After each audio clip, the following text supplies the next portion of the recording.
So there's some really detailed calculations in the design guide. There's basically kind of 5 components of your vertical settlement, which is shrinkage of the wall and of the floor, creep of the wall and the floor, and the settlement of joints. So the shrinkage is just a function of the change in moisture content. So the moisture content of your average CLT panel at time of manufacture is probably around 12%. The moisture content of your walls in service, when the building's all sealed in and air conditioned, could be 7 or 8%. So you're looking at potentially a sort of 4% swing in moisture content. That doesn't mean so much for the wall because timber doesn't tend to shrink along the grain, but it can be quite a lot when you're looking at the floors. So it's something that when you get into the detailed design, you'll probably spend a lot of time working through those details. So we actually did some work together with the Timber Development Association, where we looked at axial load testing of walls and of different ways to reinforce the floors. What we're trying to do in these situations was to put little dowels. These were just Tassie oak dowels that we drilled in the factory and installed. So they function like little mini columns. So they're taking the axial load from the wall above, kind of transferring it straight through in the wall below, without necessarily loading the floor and its cross grain, which it's significantly weaker and significantly less stiff than it is along the grain. So we had some good fun breaking those, but as you can see, this was a 105 thick wall panel that we tested, which was still going pretty strong at over 1,000 kilonewtons per meter. So I think it kind of should give you a bit of confidence that there is a lot of reserve of strength in these structures, and we're not really tapping anywhere close to those sorts of loads in a normal design. These are just some of the different options we tested, looking at the average shortening of the floor with different reinforcement, whether it was screws, dowels, grouts, XLam plugs. So happy to talk to anyone if they've have these challenges on their projects and talk through some of the options. So the detailed design, the other kind of main area that we'll want to look at is stability. So again, trying to make sure that you've got enough walls in the building to resist earthquake and wind loads, because this building's quite biased towards walls running in that east-west direction. Trying to capture as many as we can running in the north-south. The longer the walls, the more effective they'll end up being. It's just kind of simple geometry. The shorter walls tend to obviously have much higher uplift forces, and your connections will tend to get that much heavier. But there's a really detailed set of calculations in the design guide that you can go through at your leisure. But there's basically 4 components to the stiffness of a panel. You've got bending and shear deformation of the panel. They're relatively small compared to what's more likely to be the kind of governing factor will be the movement of your fixings, of your screws or of your brackets. They're much likely to have a bigger impact, but it is important to consider the panel and the performance of it. Because it's a series of individual planks that are all glued together in orthogonal layers, it tends to behave a little bit more like a grill edge is my best analogy in a way. There isn't you'll tend to find, if you actually, if you actually look at papers and design guides on it, the panels themselves will tend to be less stiff than if you just assume they're big solid lumps of timber. So once you've sort of once you've got your stability walls and you've kind of gone through loads, generated loads for each wall under different load cases, then you've kind of got a stacked shear wall analogy. So each floor needs to take the shear load from above as well as the push-pull, which will stack up and accumulate down the building. So you'll find that you'll tend to have smaller connections up the top, and then potentially bigger hold-down brackets and things down the bottom as particularly those tension loads on the ends of the walls start to increase. For apartment buildings, I tend to try and avoid them if I can. The big heavy brackets, as you can see in the image on the right, the higher capacity brackets tend to have sort of flanges and tend to be quite bulky. They get much more difficult to then hide in wall finishes and things like that. When it comes to modelling, more complex buildings, you may want to kind of to do an FE model. I wouldn't describe myself as the greatest, most experienced person in FE modelling. What I have found at ETABS is not very good at timber. The challenge of the timber is it is not an orthotropic material. Not an isotropic material. So it requires quite a lot of careful modification of your stiffness matrices and things like that, and it's quite easy to overestimate the overall stiffness of the building. Two programs which I do kind of give a bit of a plug out to. The Timber Tech one, which I don't know how many of you are using and how many of you are aware of, but this was an initiative by Wood Solutions together with some industry partners, of which XLam was one. So we basically took an Italian piece of software specifically for timber design, and we've localized it to Australian codes and Australian materials, and it's free. So if you go to that website there, you can download that for free. It's got quite a user-friendly interface, quite simple to use. But what it does do, which the likes of ETABS and things don't do, is it's got embedded in it all the brackets, all the stiffnesses, all the panel performance in plane. So that's all kind of baked into the software. So you don't need to go to enormous lengths trying to work out what your stiffness matrix ought to be. The other one is Delubal, which is another great piece of software. Has a whole inbuilt laminate component to it, so you can build up a library of CLT, and it will automatically calculate all your stiffnesses in various directions and planes, and we tend to use that for more complex buildings.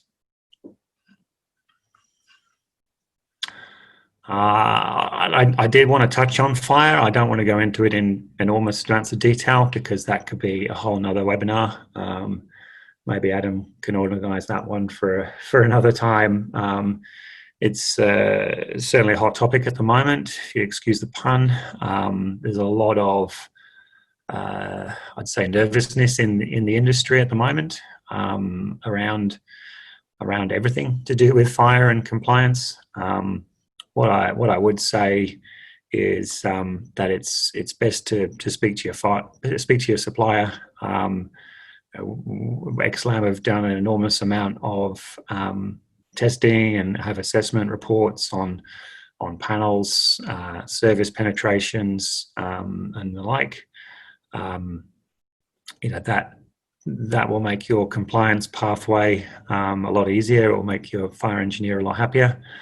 But that's still not to say that's the be-all and end-all. The bigger the buildings are getting at the moment in Australia, the more and more timber that's being exposed, the more complicated this question of fire engineering becomes.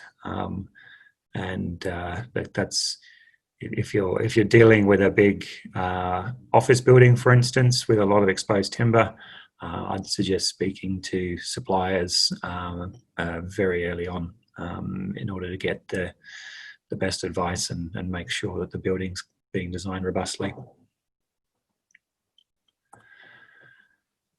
So once you've designed your building, then you need to get around to documenting it. XLam have got a set of typical details which we're happy to hand out in DWG and Revit and PDF. We're just going through a process of updating and adding to these. Building up a library of your sort of generic typical details is going to be really, really important. We also have all the Revit families for walls and roofs and floor elements that we can import straight into Revit. But when it comes to the documentation, this is something that we just knocked together as a bit of an example of the sort of level of documentation that we might expect.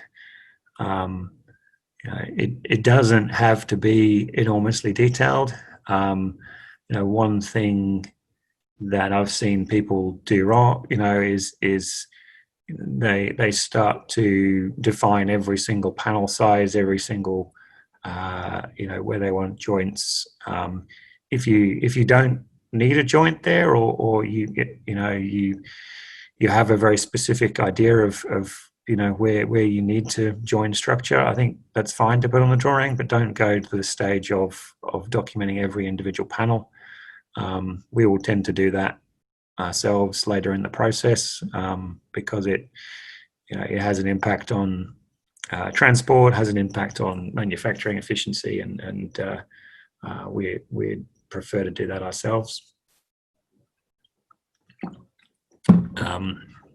So when it comes to connections, simple tags for connection types, for wall types, that's kind of all the information that we need from the structural engineer, and then those details cross-refer back to your project specific details. What we will tend to do would be to, we will document the CLT structure and 3D model it in order to manufacture it, but we don't tend to redraw all the connections as standard. That's something that the engineer will typically do. So I wanted to talk a bit at the end about DFMA. So that stands for Design for Manufacture and Assembly, which is exactly what it sounds like, really. As we're designing in CLT, we're not designing to a material like concrete, which can take up almost any form it likes. We're designing to a set of components. We're designing a manufactured building, so understanding the drivers of what makes a cost-effective thing to manufacture, what makes a cost-effective thing to assemble and install is really important. That balance, and the reason I kind of show it on a scale is you might find that it's worth paying the extra manufacturing for some more complex detailing if it's saving you a lot of time and cost on site, or vice versa. So those two can often be competing. So my sort of tips to design a cost-effective CLT building, is you got to understand that whole manufacturing process from start to finish. design to the material and not try to fit a square peg into a round hole. Keep it simple, and understanding that, as I said earlier, minimizing material volume may not necessarily be cheaper if it generates a lot of waste in the factory. So try to limit the palette to a few different material types is often better, rather than trying to save 10 or 20 mil off a floor thickness. It's often better to put in the thicker one everywhere, and generate less waste in the process. So when we're pricing a CLT project, we've got various things that go into it. You've got the material, freight, and fixing. So the material that goes into a CLT panel is pretty easy to quantify and to price. We know freight and fixings reasonably well based on experience and averages, but the CNC and fabrication time, which can be the huge variable in the process. We'll show you in a minute, but there are ways to design CLT buildings to be very expensive, and then there are much more cost-effective details. So just a sort of schematic of our facility. Everyone's slightly different. If anyone wants to go and see this, they can go and Google Ledinek, who are the supplier of our whole CLT line. But you can watch a whole video and fly through on their website. But if we start up in the sort of top right-hand corner where the timber comes in through the infeed, that timber's then finger jointed into lengths up to 16 meters long. That then goes into a curing deck where that glue in the finger joint goes off. It's planed down to size. The panel's then laid up in its alternating layers, and it goes into the press for about 20-25 minutes per panel, before finally going on to the CNC and being cut. So what you might be able to see there is it's a very linear process. So if any one of those starts to form a bottleneck, then it can back up and slow down the rest of the factory and reduce output. That's why we've just finished putting in our second CNC, because that had been the bottleneck up until now. Trying to understand that as a manufacturer, we're trying to get the most amount of material out of our factory as we can. So if we're having to stop to make or slow down to make small fiddly panels, that the cost of running our factory means that the cost of those panels starts to go up very, very quickly.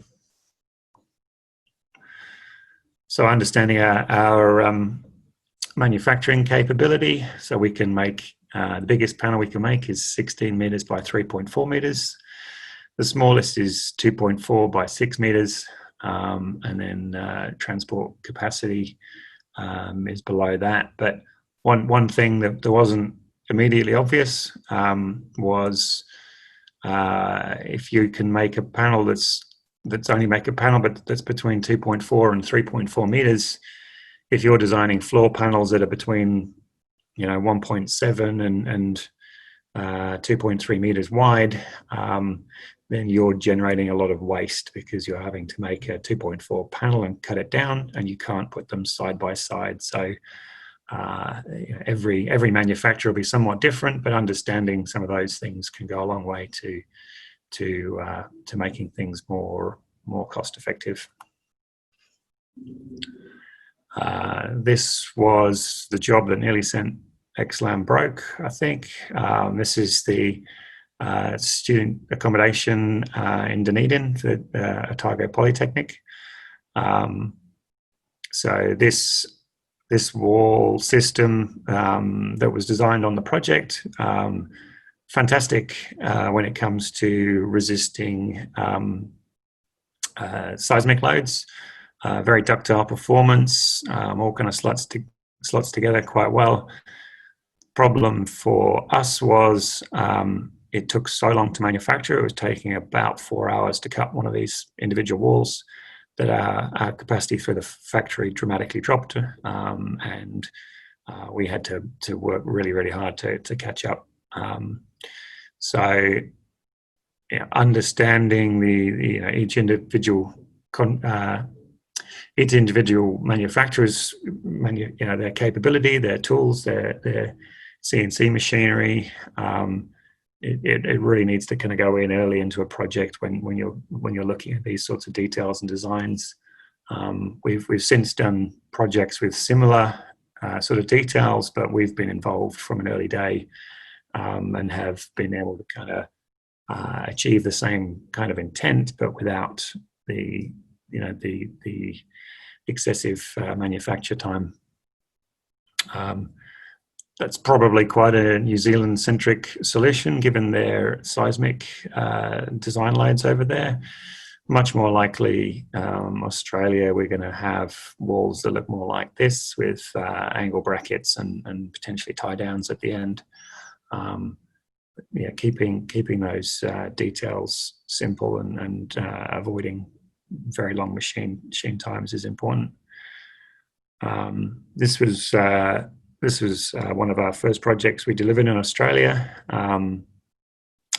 Really great private residence, but there were some challenging areas where we had to maintain panel direction, not necessarily for structural reasons, more to avoid changing the orientation on the soffit.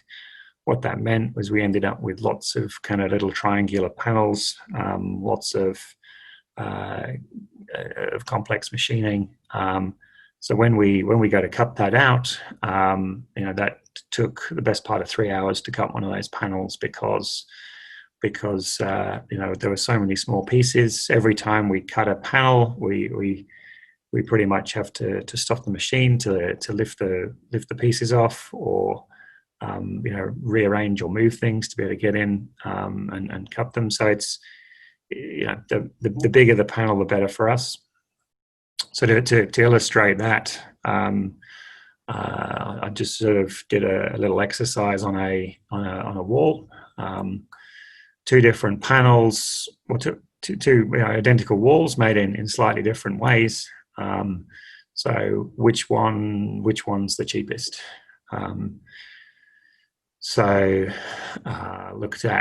We run these through our software and model them.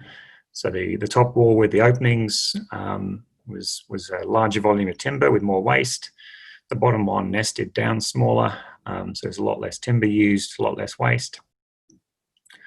When we run this through our simulations and see how long it takes to cut, we start to add in the time and cost of the CNC, the number of crane operations, the number of individual panels that we need to check.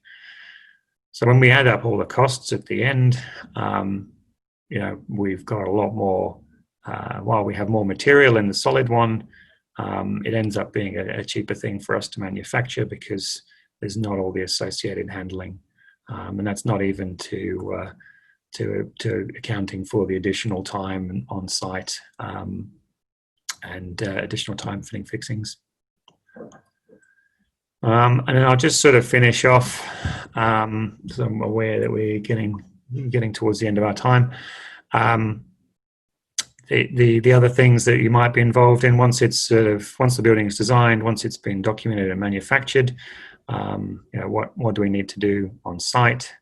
You may include for temporary works, may not. That may be something that you ask the supplier to do, but again, we need information to be able to do that, to design propping plans and sequencing. Review of shop drawings. This is something that we'll give to all the engineers. We'll provide sets of plans, isometrics, individual part drawings for review. And then once the building's on site, it's relatively easy for the engineers to inspect. You come down and to site, you're checking that the panel thicknesses are correct, which is going to be the case in 99% of the times, but then most of the time your fixings, have they got the right fixings in, the right brackets, the right screws, or the right centers? And that's a pretty quick process walking up and down your site, just measuring typical fixing spacings and marking out any that are not in line with the spec. So that's it. It's a sort of very brief and quick run through, I suppose, of a CLT building design from concept to site. Hopefully that sort of gives you a insight on those factors.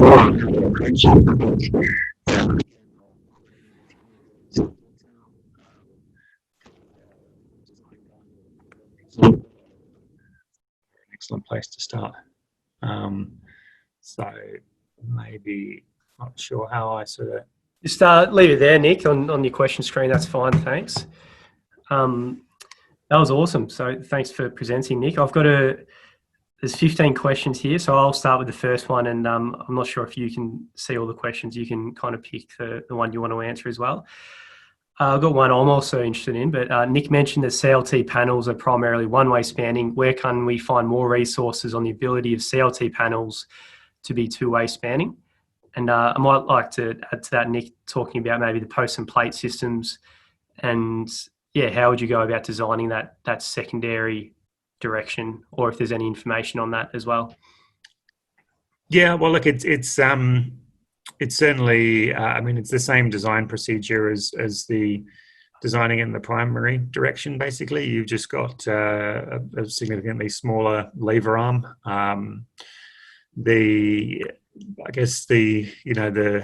you're looking at panels, a 3-layer panel is only going to have a single layer of timber spanning in its secondary direction, so they're significantly weaker in that secondary span. But 5 and 7-layer panels, so a 5-layer panel will effectively be a 3-layer panel in its secondary direction, so you can follow the same design procedures. The thing to be aware of, I guess, if you are relying on that, is then it starts to become more critical to look at where your panel joints and things fall. So we can supply a panel 3.4 meters wide, but if you need secondary action, you might need to specify on your drawings that you need a joint. You're assuming joints are in certain places, so that the manufacturer doesn't end up putting a panel joint right in the middle of where you need your secondary spanning capability. That's a good point. I've got another question here for you, Nick, from Kyle and Lowe from Lendlease. So how is the H3 treatment achieved? So we're fairly unique in global terms at XLam in that we can do that. So the H3 treatment is fully impregnated into the timber at the sawmill. So we bring in the timber impregnated and glue it together in the factory. So it's not a surface applied coating. It does penetrate through the whole depth of the panel. That is something that's pretty well mandated by New Zealand Building Code. They're very strict on treatment standards over there, and it's something that we're pretty well in tune with, given the regulatory environments over in New Zealand. So I'm not sure if you can see all the questions, Nick, if you want to scroll through and choose one yourself as well.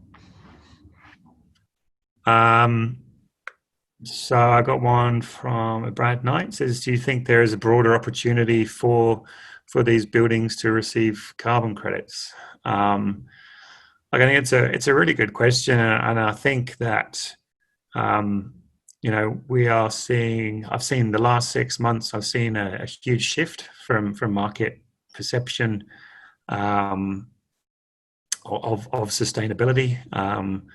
Whereas a while back it was sustainability was sort of a nice to have, provided it was cheaper, provided it was faster and easier.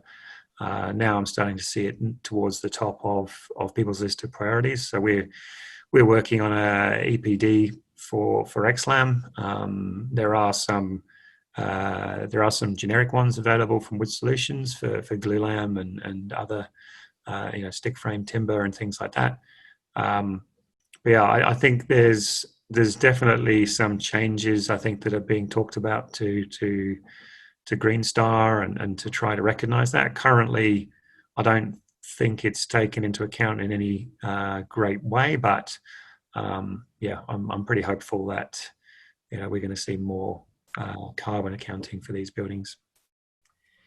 Yeah, I might have something to add on the back of that, Nick. So in future, all 6-star Green Star buildings are going to require 40% of their upfront carbon reduce as just a checkbox tick. And over time, they're going to increase that 40% slowly to the point where it's 100% reduction. And for 100% reduction, it'll be achieved by using carbon offsets for other materials. So that means the difference in price will be different when you factor in the carbon costs. So it's very early days with the offsets to achieve carbon neutrality with materials, but it's definitely trending in that direction. Sure. Okay. Ben Leonard asked about curved panels. It's not something that we're currently able to do. It is not a straightforward thing to do. Our plant has a mechanical press to make the panels. So in order to do that, we'd have to kind of create a custom formwork effectively for each panel, which again, as I've sort of mentioned earlier, it will impact the overall kind of throughput of the factory. So it's probably going to find if we did try to do it, it would be that expensive that I don't think you'd want to. Not to say that some smaller manufacturers might not be able to do it. If you use vacuum pressing technology, that's certainly some potential to make the curved panels in there. But yeah, not something that XLam can do at the moment.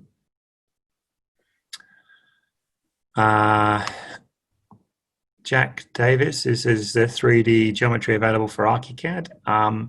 Unfortunately not at the moment. I guess we've concentrated on Revit. If there is, happy to have a conversation. If there is a kind of market demand for it, happy to look at trying to add that into our stable. Lisa Ottenhouse, hi Lisa, says, is TimberTech CLT specific or does it include lighter framed solutions?